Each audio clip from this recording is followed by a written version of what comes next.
Dolores knew her walks home were as dark as her mornings, which were so early that the sun didn't come out until her hands were already wrinkled, hours twisting the water out from her boss's tired mop. The hours of sunlight were spent in a hot, dark kitchen with one window, stirring a pot of sancocho she'd only get the scraps of.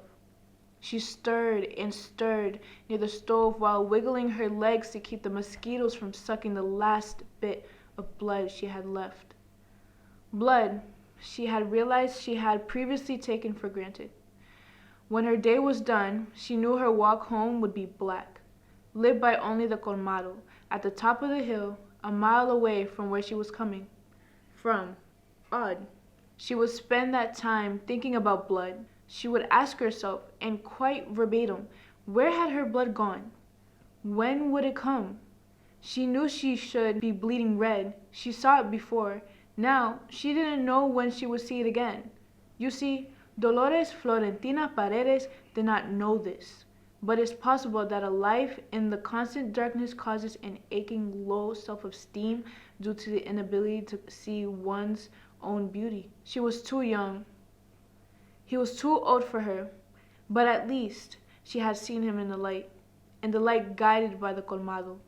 Light was such a foreign concept to her that whenever she saw in it, to her, was alluring, like a moth to the flame.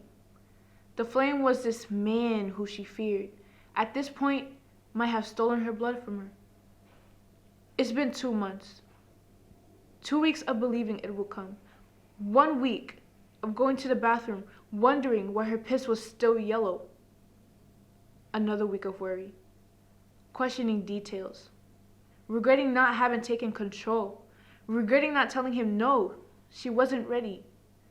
She spent the next week sweating between her legs, imagining the sensation was red, racing to the bathroom to check her panties only to find the cotton was still white. She spent the next week checking, hoping she would see a bit of blood.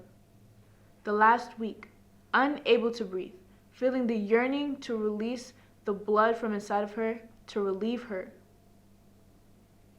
Maybe whatever was in there that was stopping her from bleeding should just be killed.